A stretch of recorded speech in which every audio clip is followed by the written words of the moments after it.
Hey, this is Jeff from Shed Skin Reptiles. Welcome to Cold-Blooded 101.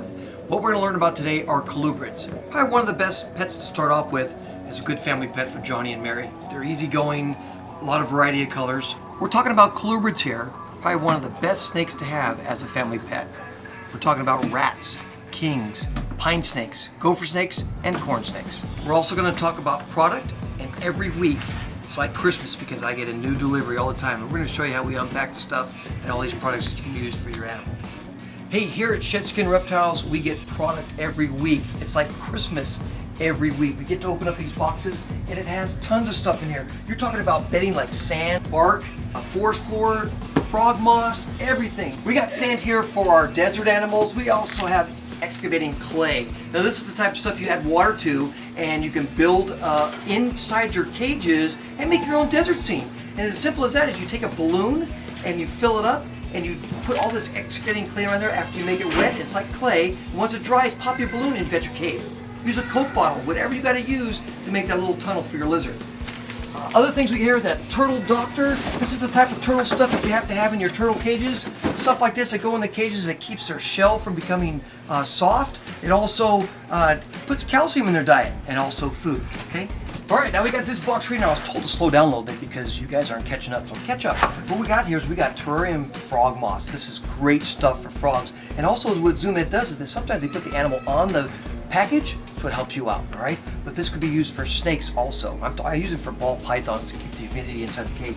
But this frog moss is wonderful stuff. And we have frog moss. What else we got here? Here we go. We got one more thing. We're gonna get to this chameleon kit right here. And this is sealed, but I don't have my cutting board. You know what? I got one right here. Here we go. This is a chameleon kit. Zoom Ed has created a kit for chameleons. Obviously, it says chameleon kit.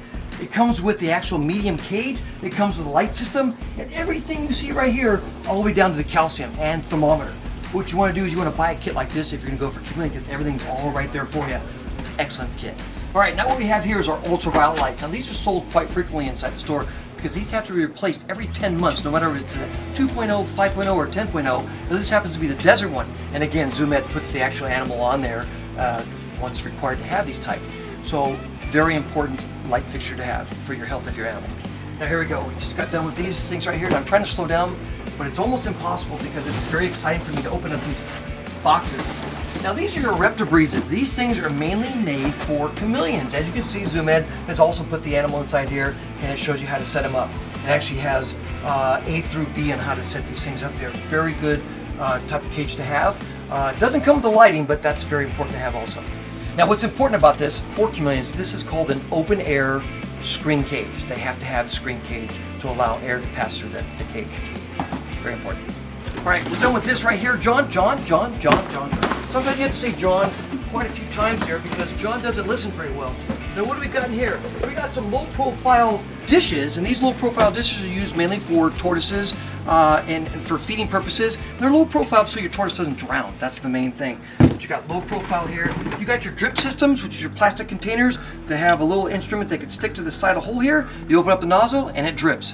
Called a drip system. And then what we got in here? We got tortoise food. All types of tortoise foods, manufactured tortoise food made by Zoom Ed. All right, we're trying to look for the light system that comes with these packages here because it shows light system.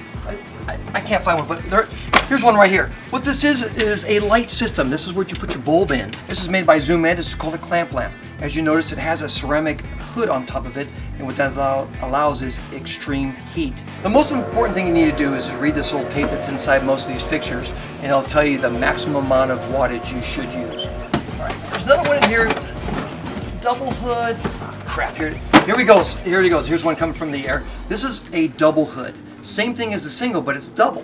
What makes this good for this is you can put your ultraviolet bulb in here, you can put your heat bulb, but if you have a nocturnal animal, you can have your day bulb and then your night bulb. Now we have the sand here. Now sand's very important for the ones that live in the desert. One thing you got to think of though is if you have a baby animal, do not put sand in there too often because sometimes they tend to eat it. All right, now we have different color sands here, and it really doesn't matter about the color, it just matters what you prefer. This sand is going to be used for multiple types of animals. You can see that Zoom Ed also puts the picture of the animals on here. But what animals that aren't on here is like the Kenyan samboa. That's one of the other type of snakes that you can use this for. All right, we got some more stuff in here. This is awesome. You got anywhere from hides. These are called hubba hides made by Zoom Ed. What this is for is to allow your animal to hide. Most of them like to hide. 85% of them, their life is all hiding. This is very comfortable for them, and also it helps them shed their skin because it's got a rough surface. This is actually wood. All right, and the other things here are mainly for decorations, but this is called a rock plant. The reason is because it's a rock-based plant. Has color, put it in your cage, and also adds a little bit of life to it for your animal. So there it is. I know it's kind of heavy, but slide out there. I'm walking. Couldn't you take a bigger box than that? I thought he was really strong. Here you go, sir. One for you. All right, I'm gonna go take my break.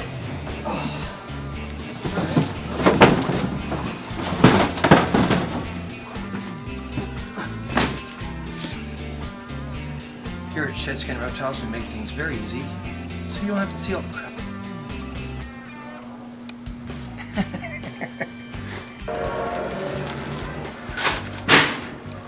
John, I'm tripping over stuff. I need this stuff put away within 5 minutes. I'm gonna go in the back and go to the bathroom, all right? I'm gonna take my time, so please have it done.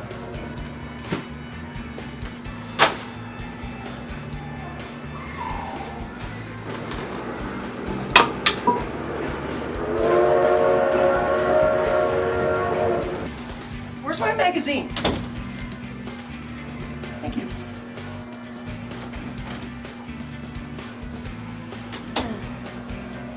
Now that we've put the product away, we're going to continue with Cold-Blooded 101 and talk about colubrids.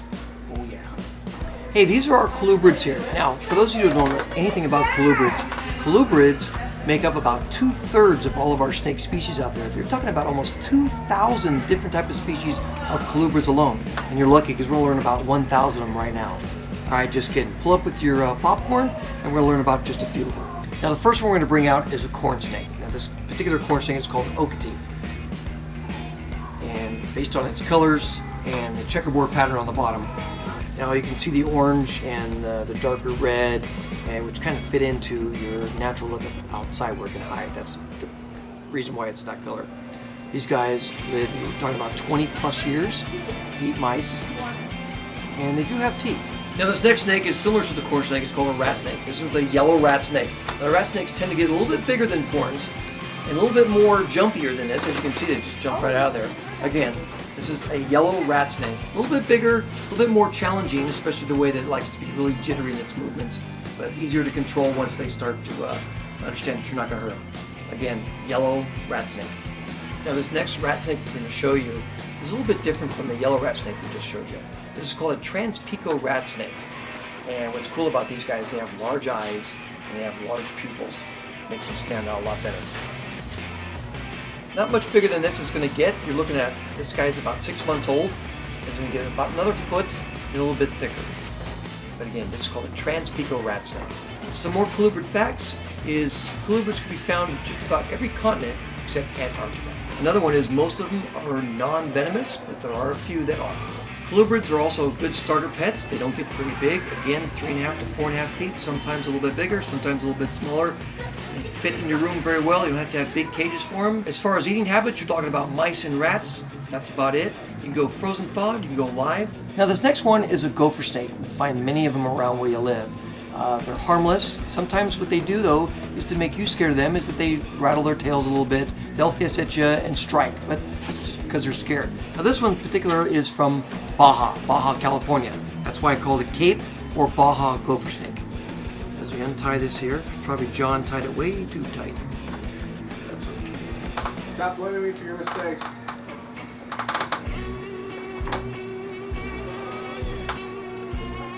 Again, this particular gopher snake is called a Baja gopher snake or Cape gopher snake. And you can see the colors on it is just outrageous. 3 different patterns, 3 different colors. Now this next snake we're going to show you is the pine snake. The pine snake is probably one of the biggest out of the colubrids. You're talking about 5, 6, 7 feet. And they can get into rats. Let me show you one real quick here. Those beautiful snakes. I like these guys a lot. God bless America, John. This is a ball python. This ain't no pine snake. Okay, so what we're going to do is we're going to put this back in here, have John take this, and we're going to show you the pine snake. Thanks, John. Appreciate it. All right, so here we go. Here's the pine snake. Now, these guys, again, they get kind of big, and they move around a lot. But you get them to calm down, the more times you hold them. And here we go. This is the pine snake. As you can see, very well to hold. Doesn't move around a lot, and that doesn't take too much to control him. And this is your pine snake. This is a beauty. Good eaters. They get kind of big though. Like I said, 5, 6, sometimes even 7 feet. A little bit of girth to them. So this one can eat a medium rat. This one, as you can see, she's hissing. She's a little pissed off right now. Our next colubrid we're going to see here are called king snakes. Now, king snakes are known to eat other snakes and also rattlesnakes. But as far as pets, very docile pets to have. Colorful, good patterns, and they don't get very big. Now, your first one's going to be a normal king. It's got normal patterns, black and white. And at first they come out to be a little jittery, but easy to hold, easy to manage. This is your normal king snake. As you can see, sometimes when they're born, they don't come up with the exact same patterns. Some of these patterns are kind of messed up a little bit, but that's kind of cool in the pet trade, especially the reptile trades, because people like that stuff. Now this one's approximately 5 months old, and it's probably going to get maybe about 2-3 more feet. Again, average 3.5 to 4.5 feet. Some might get bigger. Now this one's another king snake. It's called a variable king, known for its high band colors, multiple colors, and a well sought out king snake. These variable king snakes are very popular in the reptile pet trade because of their band colors, which makes them awesome looking. This next one's called a Mexican black king snake. It is what it is. Mexico black. And it's a king snake. So we're going to bring this guy out here. Just gorgeous looking black king snake. Again, they don't get very big, but they're very attractive. I don't know what it is about this snake, but being jet black just turns me on. I love this snake. It never turns down a meal, and they don't get huge, but as far as resting with them, just wrap them around your neck and watch television. You can have it all day. Now this next one we're going to show you is a California king snake. This one though is special. It's been bred to be albino and lavender at the same time. Sometimes you can stick your hands in these bags to be okay, but sometimes you stick your hands in these bags and then you take them out and you notice that you got bit. It's okay though, it's not a bad thing to do, as these guys aren't venomous, and sometimes they're a little aggressive. She might have smelled some mouse on my hands or whatever, but they got a lot of teeth, and sometimes, okay, that hurts. Sometimes they hurt a little bit. Ah, dang it. God bless America. And you try to take them off, that's okay. They've got quite a few teeth and they're all turned in. That's what makes them a colubrid. But again, this is a lavender albino king snake. As you can see, very cooperative. She's just holding on. She loves me a lot. One thing you don't want to do with king snakes is you don't want to house them together because it can be cannibalistic. Thanks for tuning in to Cold-Blooded 101. Today we learned a little bit about colubrids, rats, corns, gopher snakes, pine snakes, and king snakes. Hey, as you can see, the colubrids make an excellent pet. And if you're in the market for one, come down to the store, down to West Valley Mall, Shedskin Reptiles, and we'll help you out. Hope you like the craziness that goes on in the store. Until next time, as Elvis would say, thank you very much. Hey, this is John with Shedskin Reptiles, Cold-Blooded 101, Animal of the Week. This week it's a White's tree frog. This little guy here is also known as the dumpy tree frog, as you can tell from his derp-to-derp face. These things are normally found in Australia and New Guinea. They're great first-time owners. They have a lifespan of about 16 years. The females will get about 5, maybe 5.5 inches. The males will get around 4 to 5 inches. So the females do get a little bit longer in this species. They are great pets to have. They are arboreal and they like to hide inside of their cages. Now this next rat snake we're gonna come out, but this one's awesome. It's got big old eyes. It always has a constant hot dog? a constant